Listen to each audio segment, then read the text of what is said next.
So next up on the lineup here is some band resisted power jumps. Now it's no denying the more power you can get off the line, the better. The more power you have on each stride, the better. I love these bands.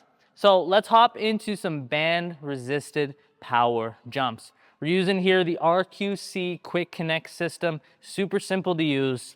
You just got to click them into the floor or to your rack, wherever it is. And whether you want a single or a double, you just pull that through. We're going to use a double here, so that way we can do a suitcase variation, just like you're going to the airport, because right now it's really cold and we could all go to Jamaica and it'd be sick. Shoulder width stance. You're going to come down nice and low. We're going to press our feet all the way through the floor.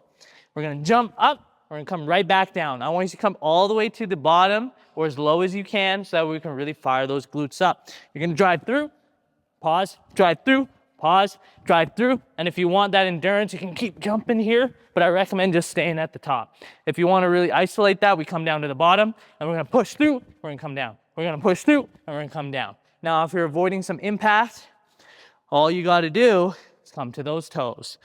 There you go. We can still work that explosiveness. Now you're gonna find you get more resistance the higher you are. So when these bands pull you back down, you're really working on those impact muscles. Great way to strengthen it up and a great way to lose your breath as well. Now, while we're here, we can actually modify this into a couple different things. We can go straight into those calf raises. We could do single leg calf raises. Whoa, that's a lot of balance there. We can go single leg calf raises. So you're just gonna drive that toe through the floor. And again, work on that balance. It's kind of hard, right? When you have these bands, your tendency is to try and fall over one way or the other. That's what makes these so innovative for any endurance athlete or anyone who wants performance. Like, you're not getting this kind of feedback from a machine at the gym.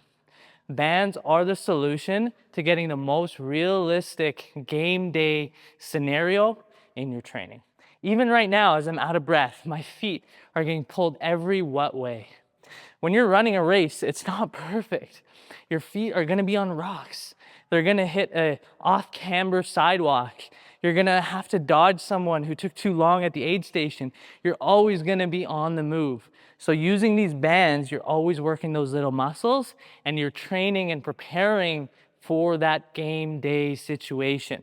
So again, whether that's a single leg calf raise, double leg calf raise, or a full-on jump squat, you are prepared. Now, while you're here, you could even go into a single band. Look at how easy that is. And we can go to a front rack. You can just do a slow front rack squat. If you want to get some more core engagement, we do a single arm squat.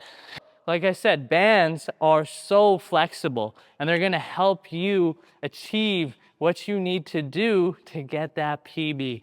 Because I'm sorry, another pair of carbon plated shoe is not going to do it. But if you spend 20 minutes a day on some bands working on your weaknesses, not only are you going to PB by 5 seconds, you're going to PB probably by 5 or 10 minutes. Or if you're doing a 200-mile race, maybe that'll be by 5 hours. But bands will help you out, and they're a great way to not just increase performance, but also rehab through things. Because the more downtime you have in your training, the worse off you will be on game day. Because we all know it's about the process and not just the destination. So, what are you waiting for? Get some bands. I'm tired.